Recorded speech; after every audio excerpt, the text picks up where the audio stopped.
The God Delusion by Richard Dawkins is one of the most debated books on religion and the existence of God, and given the influence of Dawkins' work, it is not surprising that it has faced rigorous criticism from theists, philosophers, and scholars. A critique of the God Delusion by Zain Mankani is one such response, offering a methodical rebuttal to Dawkins' claims. What sets Mankani's work apart is its focus on logical consistency, philosophical argumentation, and an insistence on challenging Dawkins on his own terms. Mankani's book is not an attempt to prove the existence of God, but it is rather a critique of Dawkins' arguments, and the author clarifies this from the outset, stating that his goal is to expose the flaws in Dawkins' reasoning rather than offer independent theological arguments. As he puts it, a book that is clearly grounded in prejudice and ignores rational proofs cannot be termed a scientific work. The critique follows the structure of The God Delusion, addressing each chapter in order and systematically deconstructing Dawkins' claims. In the same way, this video is not meant as a proof of God's existence but as a review or perhaps a summary of this work by Zain Mankani, and in later videos we'll be going through the book chapter by chapter and review some arguments in detail. I found this book to be a well-reasoned and engaging critique. While Dawkins writes with an air of absolute certainty, Mankani exposes how much of his argumentation is based on misrepresentation of theology and philosophy. That said, the strength of his logical analysis and the clarity of his arguments makes this an essential read for those interested in a balanced perspective on the debate between theism and atheism. Mankani begins by critiquing Dawkins' approach to religion, particularly his claim that his book is based on scientific objectivity. Dawkins argues that religious belief is a scientific hypothesis that can be tested and falsified. However, Mankani challenges this notion by pointing out that science, in its true essence, is limited to the material and the empirical, whereas religion deals with metaphysical realities. And he argues that Dawkins fails to acknowledge the epistemological limitations of science, particularly in matters of metaphysics and ultimate causes. As Mankani writes, science is defined by objectivity and rationality and relies on empirical proof.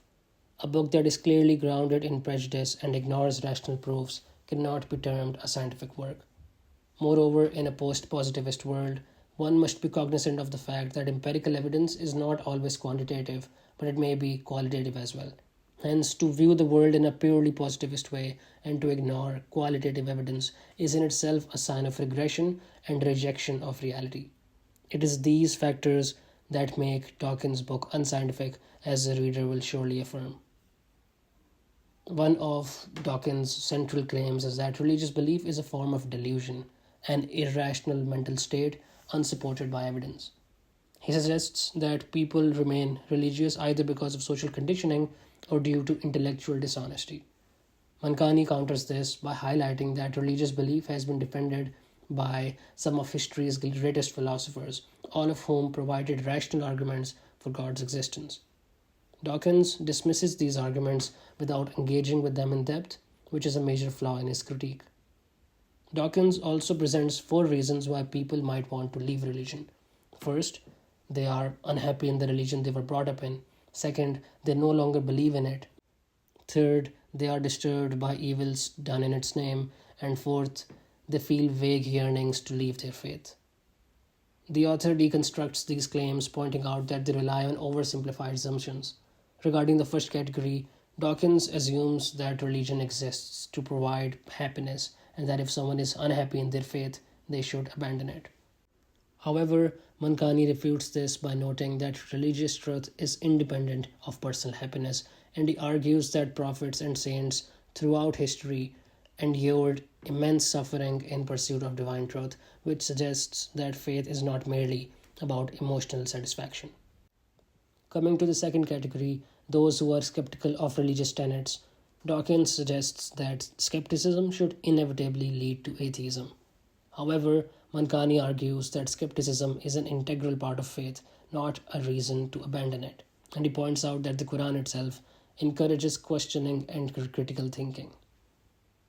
In critiquing Dawkins' third category, those disturbed by religious violence, The author highlights the inconsistency of using historical atrocities as an argument against religion. If violence committed in the name of faith invalidates religion, then by the same logic, the mass killings committed by atheistic regimes should invalidate atheism. Dawkins, however, attempts to excuse such atrocities by arguing that atheism was not the motivating factor, whereas he attributes all religious violence directly to belief systems. This double standard, Mankani argues, reveals the weakness of Dawkins' argument. Finally, regarding the fourth category, those with vague yearnings or vague desires to leave their faith, Mankani questions whether vague impulses are a sufficient basis for such a major life decision. He draws an analogy. If a person has a vague yearning to leave their family and live in isolation far away in the mountains, should they act on it without careful consideration? Dawkins, he argues, fails to account for the depth of religious experience and the intellectual engagement many believers have with their faith. Mankani also critiques Dawkins' argument regarding the supposed evolution of God. In chapter 2 of the original book, Dawkins states, "Any creative intelligence of sufficient complexity to design anything comes into existence only as the end product of an extended process of gradual evolution. Creative intelligences, being evolved, necessarily arrive late in the universe and therefore cannot be responsible for designing it. God, in this sense defined, is a delusion." Mankani dissects this claim, showing that Dawkins mistakenly applies biological principles to metaphysics. The concept of God as a necessary being is not one of an evolved intelligence but of a self-existent reality. By imposing evolutionary constraints on God, Dawkins fails to engage with classical theistic arguments that posit God as the ultimate source of existence beyond time and contingency. As Mankani writes, Dawkins insists on God being an effect of the universe and then denies God on the grounds that an effect cannot be its own cause. But why insist on God being an effect of the universe? Because evolution. It is really that simple for Dawkins. There is only one undeniable truth, one deity, and that is Darwinism. And even God must submit to this deity. He must concede to being an evolved entity who came into being and subsequently acquired intelligence and creativity as a result of the process of evolution and therefore could not have created the universe in the first place. Dawkins' rejection of the non-overlapping magisteria principle is also addressed. Dawkins dismisses Noma on the grounds that a universe with a supernatural creator is fundamentally different from one without, and therefore religion makes claims that science can evaluate. However, the author here responds that Dawkins does not account for the philosophical distinction between contingent and necessary existence. He writes, "The difference between a universe with God and a universe without one is that a universe without God does not and cannot exist. This is because the universe is composite, and whatever is composite is contingent. And whatever is contingent ultimately requires a simple, actualized, necessary being to bring it into existence." Mankani also addresses Dawkins' contradictory statements about his scope of criticism. Dawkins writes, "I am not attacking any particular version of God or gods. I am attacking God, all gods, anything and everything supernatural, wherever and whenever they have been or will be invented."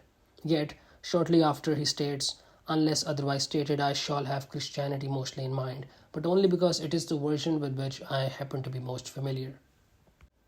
Mankani highlights this inconsistency, arguing that Dawkins' focus on Christianity weakens his claim to be addressing theism in general. By failing to engage with Islamic, Jewish, or Hindu conceptions of God, Dawkins overlooks significant theological traditions, making his critique far less comprehensive than he claims. The author further critiques Dawkins' rejection of rational proofs for God's existence. In The God Delusion, Dawkins attempts to refute classical arguments for God, particularly those put forward by St. Thomas Aquinas. However, his rebuttals are often simplistic and fail to engage with the depth of the original arguments. Dawkins writes, "They make an entirely unwarranted assumption that God himself is immune to the regress. If everything has a cause, then what caused God?" Mankani identifies this as a fundamental misrepresentation. The argument from contingency does not claim that everything has a cause. Rather, it asserts that everything that undergoes change must have a cause. A necessary being, by definition, does not require a cause because it does not undergo change. Dawkins, Mankani argues, sets up a straw man by mischaracterizing the argument, then refutes a version of it that no serious philosopher has ever put forward. Dawkins also attempts to dismantle religious belief by reducing it to evolutionary origins. He argues that religion is a byproduct of evolutionary processes, suggesting that belief in God arose as an adaptive mechanism rather than as a response to objective truth. While this is an interesting hypothesis, Mankani highlights that it does not logically follow that religion is therefore false. Even if religious belief had an evolutionary origin, that would not disprove the existence of God. As Mankani notes, evolution may explain why humans have religious inclinations, but it does not explain away the existence of God any more than our perception of the physical world negates its reality. Dawkins further argues that religious morality is unnecessary because moral behavior can be explained through Darwinism and Darwinian mechanisms such as kin selection and reciprocal altruism. He then provides four evolutionary explanations for moral behavior. The first being genetic kinship, whereby individuals favor their relatives because they share genes. Then comes reciprocal altruism, where cooperation benefits survival. Then acquiring a reputation for generosity, where social standing improves reproductive success. And lastly, conspicuous generosity, where public displays of kindness act as a form of self promotion. Mankani challenges this account, arguing that Dawkins conflates social pragmatism with genuine moral obligation. Evolutionary benefits may explain why certain behaviors persist, but they do not provide a foundation for why individuals should act morally. Moreover, he points out that many religious moral principles go against evolutionary incentives. Religious ethics often demand self sacrifice, humility, and care for strangers, values that do not necessarily offer evolutionary advantages.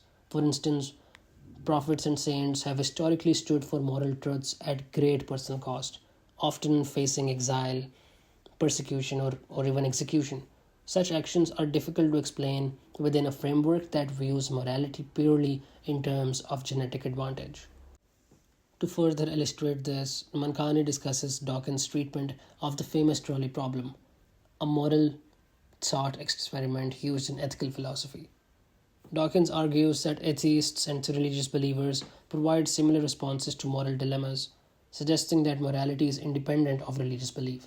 However, Mankani counters that these experiments measure moral instincts, not moral philosophy, and that a believer could argue that humans were created with an innate moral compass, which religion clarifies and refines.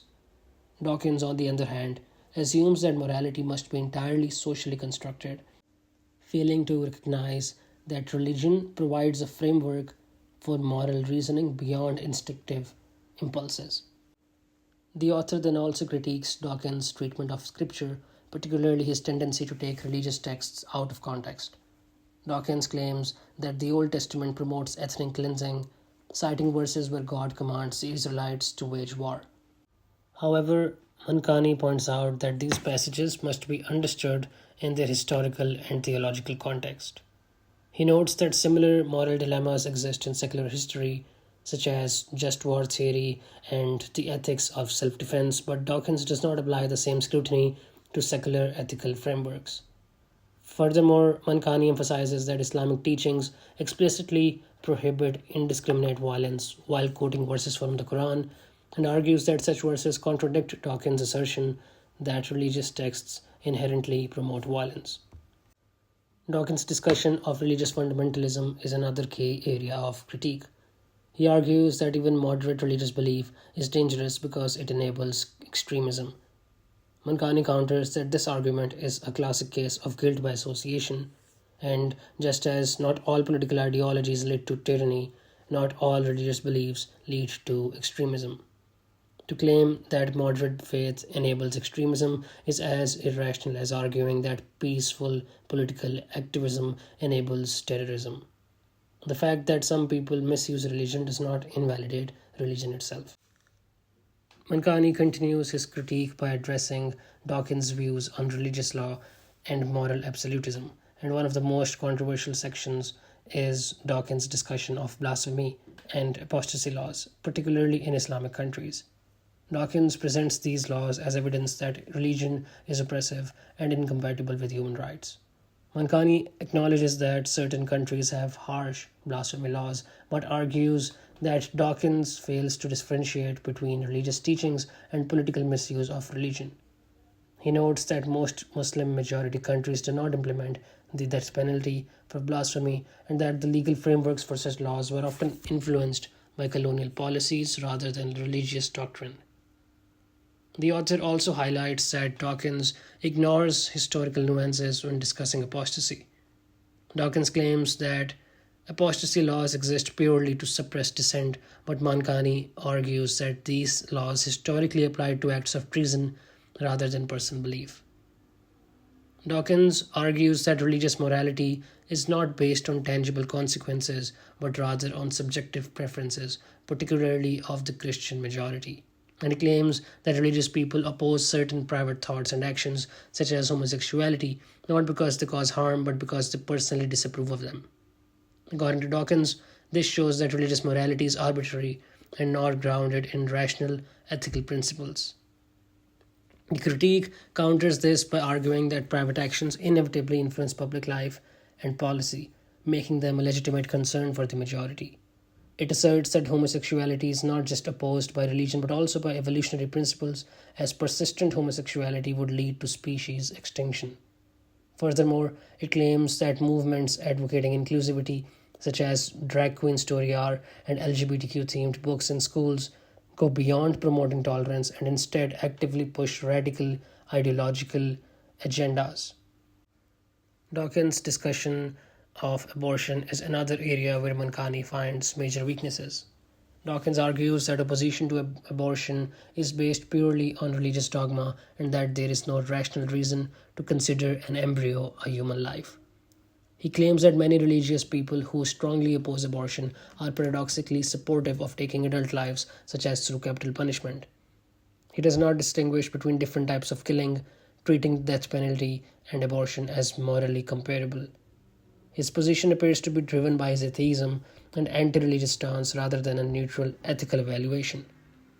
One of Dawkins' key arguments is that an embryo does not suffer in the same way that an adult or even an animal does. He believes that the extent of suffering, rather than human identity, should determine the morality of taking a life. However, he acknowledges that suffering is difficult to measure. Mankani challenges Dawkins' position by arguing that his reason is inconsistent and reductionist. It points out that rejecting abortion on the basis that it deprives a potential human life is not equivalent to opposing contraception or even resisting rape, as Dawkins suggests. Additionally, the critique argues that prioritizing suffering above all else as a moral standard leads to dangerous consequences, potentially undermining family values, normalizing transgressive behaviors, and opening the door to ethical justifications for acts like cannibalism. It concludes that Dawkins does not adequately justify why suffering should be the ultimate moral determinant. Dawkins' broader argument against religious ethics is that morality should be based purely on human well-being rather than divine commandments. He advocates for a consequentialist approach, arguing that actions should be judged solely by their outcomes rather than by adherence to religious doctrine. Mankani challenges this claim by arguing that consequentialism itself is deeply flawed. He points out that a morality based purely on outcomes can justify immoral actions if they produce desirable results. For example, if lying or manipulation leads to overall happiness, then consequentialism cannot consistently condemn such behavior. Further, the author critiques Dawkins' understanding of empirical evidence. Dawkins demands material proof of God's existence, yet he accepts scientific theories based on indirect inference. For instance, scientists infer the existence of dark matter from its gravitational effects, despite never directly observing it. This serves as an analogy for recognizing the existence of things based on their effects rather than direct observation. The argument extends to the possibility of material objects in the universe remaining undetectable due to human limitations and questions why the same logic cannot apply to the existence of a creator. The author critiques Dawkins for prematurely dismissing the existence of God while admitting that science may eventually develop ways to detect currently unseen entities. Now, a final area where Mankani critiques Dawkins is his discussion of evolution and its implications for theism. Dawkins argues that evolution eliminates the need for God by providing a natural explanation for complexity, and Mankani responds that while evolution explains biological processes, it does not address the ultimate question of why anything exists at all. Dawkins confuses mechanisms with origins. Evolution explains how life develops, but it does not explain why there is something rather than nothing. He also highlights that many religious thinkers accept evolution without abandoning belief in God. The idea that evolution and theism are mutually exclusive is a false dichotomy, and that evolution could potentially be a tool or a mechanism put in place by God, which should further be researched without making it seem like religion and science always have to be adversaries. Throughout his critique, Mankani effectively exposes Dawkins' selective reasoning, misrepresentations, and contradictions. While Dawkins claims to be arguing from a position of reason and evidence, his approach often relies on rhetorical attacks rather than serious engagement with opposing views. By systematically addressing these flaws, Mankani provides a strong case that the God delusion is not the definitive argument against God that it claims to be. Now, having examined Mankani's response to Dawkins' arguments, Mankani succeeds in exposing the weaknesses in Dawkins' reasoning, particularly his tendency to misrepresent religious concepts, dismiss philosophical arguments without proper engagement, and apply double standards when discussing evidence. Dawkins' portrayal of religion is often superficial, reducing complex theological and philosophical traditions to straw man. Mankani systematically dismantles these arguments, demonstrating that Dawkins' work is more polemical than scholarly. One of the book's greatest strengths is its logical clarity. Mankani does not merely offer a religious rebuttal to Dawkins, but engages with his claims on philosophical and rational grounds. He shows that Dawkins' argument against God is not as scientifically rigorous as he presents it to be. Instead, it is based on materialist assumptions that are themselves unproven. Another major strength is the book's systematic structure. By responding to each of Dawkins' chapters in order, Mankani ensures that no major argument is left unaddressed. It does not merely pick apart minor flaws but directly engages with Dawkins' most significant claims, including the supposed incompatibility of science and religion, the origins of morality, and the problem of religious violence. His critique is thorough, detailed, and well researched. And this book is recommended for anyone interested in the philosophy of religion, whether believer or skeptic, as it challenges one to think critically about both atheism and theism. If nothing else, it shows that the question of God is far from settled, and that intellectual honesty demands more than simply declaring religion a delusion.